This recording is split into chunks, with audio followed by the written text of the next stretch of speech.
तो किसी ने क्या खूब कहा है, किसी ने क्या खूब कहा है कि समय इंसान को सफल नहीं बनाता, समय इंसान को सफल नहीं बनाता, बल्कि समय का सही उपयोग इंसान को सफल बनाता है। Hello everyone, welcome back to my channel. मैं हूं सुप्रिया पोद्दार और इस चैनल पर आप पर्सनालिटी डेवलपमेंट, सेल्फ डेवलपमेंट और मोटिवेशनल वीडियोस देख पाओगे। तो आज के इस वीडियो में गाइस हम एक बहुत ही इंपॉर्टेंट टॉपिक पे बात करने वाले हैं, जो है इफेक्टिव कम्युनिकेशन। तो चाहे आप बिजनेस करो या जॉब करो, आप स्टूडेंट हो या जो भी करो, लाइफ में ये स्किल सेट तो आपके अंदर होनी ही चाहिए। इसके बिना आप सक्सेस को इमेजिन ही नहीं कर सकते। तो इस वीडियो में हम कम्युनिकेशन के 7C के बारे में बात करेंगे, जिसे अगर आप ध्यान में रखोगे तो आप अपनी कम्युनिकेशन को बहुत ज्यादा इफेक्टिव बना पाओगे और इसे इफेक्टिव बनाकर आप लाइफ में बहुत तेजी से ग्रो कर पाओगे। तो इस 7C में से जो पहला C स्टैंड करता है वो है क्लियर कम्युनिकेशन। तो आपकी कम्युनिकेशन क्लियर होनी चाहिए। तो आपको अपने गोल को माइंड में रखना है, अपने पर्पस को समझते हुए प्रॉपरली कम्युनिकेट करना है। बहुत ज़्यादा फिलर्स यूज़ नहीं करना, बहुत ज़्यादा डिफिकल्ट वर्ड यूज़ नहीं करना, बहुत ज़्यादा जार्गन्स यूज़ नहीं करना। सिंपल में आप अपनी बातों को रखो, लंबे लंबे सेंटेंस यूज़ करने की ज़रूरत नहीं है। तो ये हमें ध्यान रखना है। साथ ही साथ अगर हम क्लियर कम्युनिकेशन की बात कर रहे हैं तो उसमें हमें अपने टोन ऑफ वॉइस पे भी बहुत ज़्यादा ध्यान देना है। हमें बहुत ज़्यादा स्लो नहीं बोलना, बहुत ज़्यादा फास्ट नहीं बोलना, क्योंकि अगर आप बहुत स्लो बोलोगे तो वो भी आप लो कॉन्फिडेंट लगोगे, आपकी मैसेज पहुंच नहीं पाएगी। वहीं अगर आप बहुत फास्ट बोलोगे, बहुत लाउड बोलोगे तो बहुत रूड साउंड करेगा और उस वे में भी इंफॉर्मेशन लैकिंग होगी। तो आपको एक राइट पेस ऑफ वॉइस में बात करनी है। साथ ही साथ आपको ध्यान रखना है कि कब आपको अपने टोन को अप करना है, कब आपको अपने टोन को लो करना है।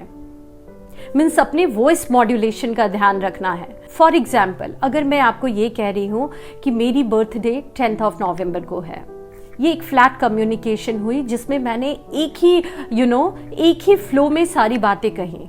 वहीं दूसरी ओर मैं अगर ऐसे बोलूं मेरी बर्थडे 10th of November को है, तो इस 10th of November पे जो मैंने थोड़ा स्ट्रेस दिया, थोड़ा मैंने अपने पिच को हाई किया, इसके थ्रू इंफॉर्मेशन पे लोग गौर कर पाते हैं। तो आपको ये ध्यान रखना है। सेकेंड C स्टैंड करता है कंसाइज। मीन्स हमारी बातें कंसाइज होनी चाहिए। हमें शॉर्ट एंड सिंपल में अपनी बातों को रखने आना चाहिए। मिनिमम पॉसिबल वर्ड्स को यूज करके किस तरह से हम अपनी बातों को रख पाते हैं, अगर हम ये सीख चाहते हैं तो हम अपनी कम्युनिकेशन को बहुत इफेक्टिव बना लेते हैं। और इसका एक और भी बहुत बड़ा प्लस पॉइंट है गाइस, जब आप कम शब्दों में अपनी बातों को रखते हो तो वो काफी पावरफुल भी लगता है और साथ ही साथ आप बहुत ज्यादा रिस्पेक्ट भी गेन कर पाते हो, क्योंकि आप लोगों का टाइम वेस्ट नहीं करते। बहुत लेंदी सेंटेंसेस बोल के, बातों को घुमा फिरा कर बोल के आप लोगों का टाइम वेस्ट नहीं करते। तो इसी वजह से रिस्पेक्ट भी गेन होता है और आपकी मैसेज बहुत ही इफेक्टिव वे में कम्युनिकेट हो पाती है। थर्ड C है कॉन्क्रीट। तो आपकी मैसेज कॉन्क्रीट होनी चाहिए, प्रॉपर होनी चाहिए।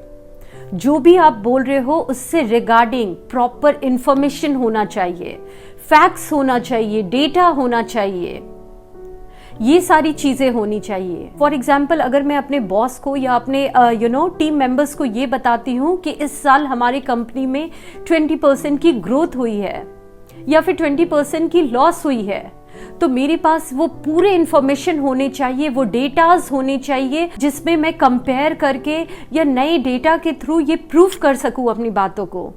नेक्स्ट है करेक्ट। तो जो भी इंफॉर्मेशन हम दे रहे हैं, जो भी डेटाज, जैसा मैंने बताया, इंफॉर्मेशन, डेटाज, ग्राफ हम दे रहे हैं, वो करेक्ट भी होना चाहिए। हमें लोगों को मिसलीड नहीं करना। तो सारे इंफॉर्मेशन प्रॉपर हो, करेक्ट हो, तो उसके लिए आप एक डबल चेक कर लो, है ना। रॉन्ग इंफॉर्मेशन आपको नहीं देना है, क्योंकि अगर आप ऐसा करोगे तो ये एक बहुत ही बैड इम्पैक्ट क्रिएट होता है। तो आपको सारे इंफॉर्मेशन करेक्ट देने हैं। नेक्स्ट है कंप्लीट। तो आपकी मैसेज कंप्लीट होनी चाहिए।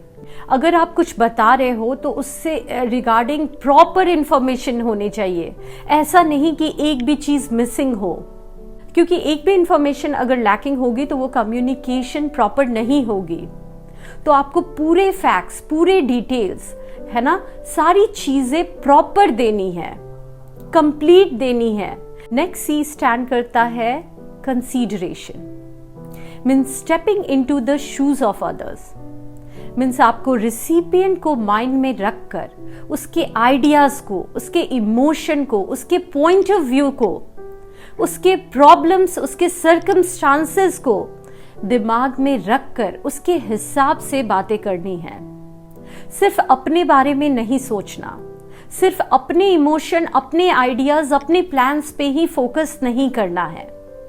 सामने वाले के भी पॉइंट ऑफ व्यू को समझते हुए बातें करनी है, उसके सिचुएशन को समझते हुए बातें करनी है।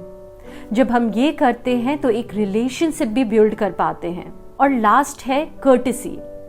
तो कर्टेसी कम्युनिकेशन का एक बहुत इंपॉर्टेंट एलिमेंट होता है। मीन्स आप जिससे भी बात करो एक रिस्पेक्ट के साथ, एक पोलाइटनेस के साथ, एक एक काइंडनेस के साथ बात करो। आपके अंदर एक इमोशन होना चाहिए, एक रिस्पेक्ट होना चाहिए। तो जब आप ऐसे बात करते हो तो आप बहुत फ्रेंडली साउंड करते हो, आप ऐसे साउंड करते हो कि सामने वाले इंसान को आप बहुत रिस्पेक्ट दे रहे हो। तो जब आप इस वे में कम्युनिकेट करोगे तो फॉर श्योर कि आपकी कम्युनिकेशन इफेक्टिव होगी ही होगी। Thank you so much guys, I hope this video will be helpful for you. Kindly let me know कि आपको ये वीडियो कैसा लगा। मिलती हूँ आप सभी से नेक्स्ट वीडियो में। तब तक के लिए bye bye and take care.